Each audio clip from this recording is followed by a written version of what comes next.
Welcome to my YouTube channel. My name is Autumn Whitaker. I am the owner of Autumn Acres Mini Pet Pigs in Minerva, Ohio. I have had pet pigs since 2003.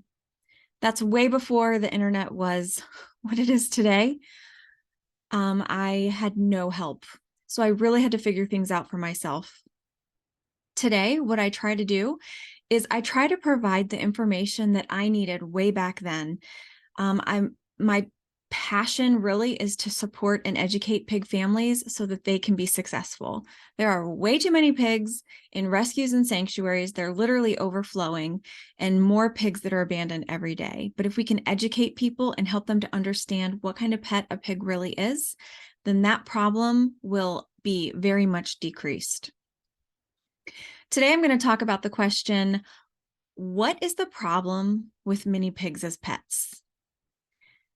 Pigs do not make easy pets. I don't care what anybody says. They are not an easy pet. They take time, effort, training. They take a lot of energy, especially in the beginning when you're setting up a routine for them. But what is the real problem when it comes to mini pigs as pets? I see 4 real problems, and so let's talk about those, and then let's talk about how we can overcome those problems to be successful with our pet pig. Number 1, the first problem is lies. So many breeders, so many greeters, so many backyard breeders, so many people just having pigs. Even some rescues and sanctuaries can contribute to this. They do not educate people before they bring their piglet home. And that goes for Facebook groups and Instagram accounts where people perpetuate the lies of a teacup pig, of a micro mini pig, of these pigs that supposedly stay tiny when they do not.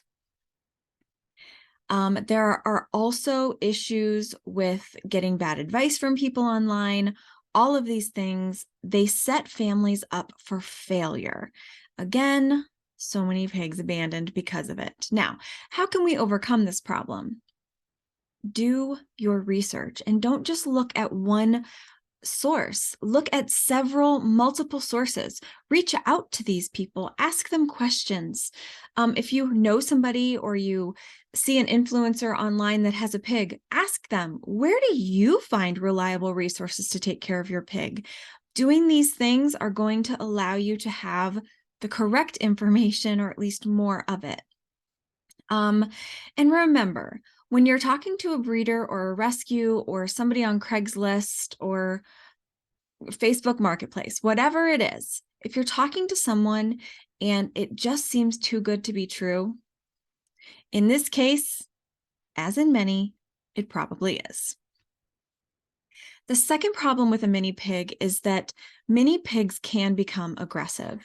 This is probably the number 2 reason why people get rid of their pig, because their pig has become aggressive. Now, why does this happen?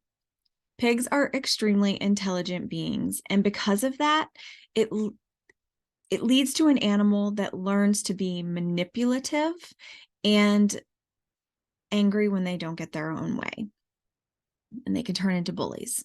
So how can we overcome this? Simply understanding how a pig thinks and how to interact with them in a way that they understand. What kind of discipline does a mini pig need? Or there's so much information out there. Look for somebody reliable that has had pigs for a long time. I volunteer myself. I understand what it's like to take care of a mini pig. So, and I have a ton of resources. So there are important things to understand before you bring a pig home, because these bossy behaviors and things start from a very, very young age. That instinct to move up in that hierarchy is strong, and it starts young. So it's important to know these things before you bring your pig home. Number 3, a problem with mini pigs is that they can be destructive. Again, because they're super intelligent beings, they need exercise. They need to exercise their brain.